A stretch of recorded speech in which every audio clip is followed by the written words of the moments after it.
வணக்கம். இந்த காலத்துல பெண்கள் கல்வியிலையும் தங்களுக்கான வேலை வாய்ப்புகளை தேடி அதுல முன்னேற்றம் அடைகிறதையும் பெரிய அளவுல நம்மளால பார்க்க முடியுது. ஆனா திறமை இருக்கிற எவ்வளவோ பெண்களுக்கு பின்னாடி இந்த செக்ஷுவல் ஹராஸ்மெண்ட் அப்படிங்கிற ப்ராப்ளம் இருக்கிறத பத்தி நம்ம அதிக அளவுல பேசுறது இல்ல. ஏன்னா எங்கேயோ நடக்குது, யாருக்கோ நடக்குதுன்னு சொல்லி அதை விட்டுடுறோம்.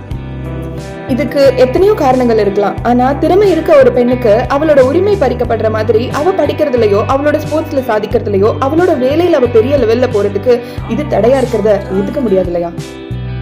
பெரிய பெரிய சாதனைகள் படிக்கணும்னு கனவுகளோட வர பெண்களுக்கு இந்த மாதிரி பாலியல் சீண்டல்கள் நடக்கப்படுறதுனால அவங்களோட கனவுகள் தடைப்படுறத நம்மளால கேள்விப்பட முடியுது. இன்னமும் அதுக்கெல்லாம் நீங்க பயந்துட்டு இருக்கீங்கன்னா கவர்மெண்டோட பாஷ் ஆக்ட்ல என்னெல்லாம் இருக்குன்னு நான் உங்ககிட்ட சொல்றேன். இன்னைக்கு மில்லியன்ஸ் ஆஃப் விமன் நம்ம கண்ட்ரியோட ஒர்க் ஃபோர்ஸா இருக்காங்க.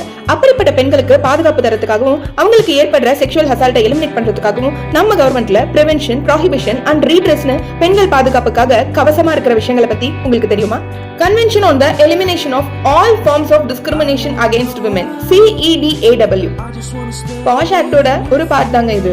இதுல ஒரு விமென்க்கு இந்த மாதிரி செக்ஷுவல் அசால்ட் நடக்கும்போது அது தடுக்க என்னெல்லாம் வழி இருக்கு அப்படிங்கறத ஒரு கைட்லைன்ஸ் மூலமா கொடுத்திருக்காங்க. ஒரு நிறுவனத்துல பணிபுரியிற ஒரு பெண்ணுக்கு எந்த விதத்திலையும் அன்வெல்கமான ஒரு சிச்சுவேஷன், செக்ஷுவல் ஹராஸ்மெண்ட் நடக்கும்போது அதற்கு அந்த நிறுவனம் தான் பொறுப்பேற்கணும். உங்களோட நிறுவனம் சிறியதாக இருந்தாலும் சரி, பெரியதாக இருந்தாலும் சரி, 10க்கும் மேற்பட்ட பெண்கள் உங்களோட நிறுவனத்துல பணிபுரியுறாங்க அப்படின்னா அங்க நீங்க கண்டிப்பா பாஷ் கமிட்டி வச்சிருக்கணும். அந்த பாஷ் கமிட்டில கண்டிப்பா எக்ஸ்டர்னல் மெம்பர் ஒருத்தங்க இருக்கணும். கவர்மெண்ட்ல இப்படி ஒரு சட்டம் இருக்கா, இதை பத்தி எங்களுக்கு எந்த அவேர்னஸ்மே இல்ல அப்படின்னு நீங்க நினைச்சீங்கன்னா, இதை பத்தின முழு விவரங்களையும் நீங்க தெரிஞ்சுக்கணும்னா நீங்க ஒரு இன்ஸ்டிடியூஷனா இருந்தாலும் சரி, இண்டிவிஜுவலா இருந்தாலும் சரி, டிலே பண்ணாம உடனே எனக்கு டிஎம் பண்ணுங்க. இல்லனா டிஸ்பிளே ஆயிட்டு இருக்க மெயில் ஐடிக்கு எனக்கு மெயில் பண்ணிடுங்க. ஒர்க் பிளேஸ் இன்டெகிரிட்டி ஹப்ல அவேர்னஸ் டு ஆக்ஷன் கேம்பெயின்ல ஜாயின் பண்ற எல்லாருக்குமே இந்த July month consultation completely free தாங்க. அதோட சேர்த்து ஒர்க் ஃப்ரம் ஹோம் ஆப்பர்ச்சுனிட்டிஸ்ல ஸ்கில் டெவலப்மெண்ட் ஓரியன்டா என்னென்ன ஒர்க் இருக்கு அப்படிங்கிற கன்சல்டேஷனும் உங்களுக்கு ஃப்ரீயா கொடுக்குறோம். சீக்கிரமா ரெஜிஸ்டர் பண்ணுங்க, செஷன்ல மீட் பண்ணலாம்.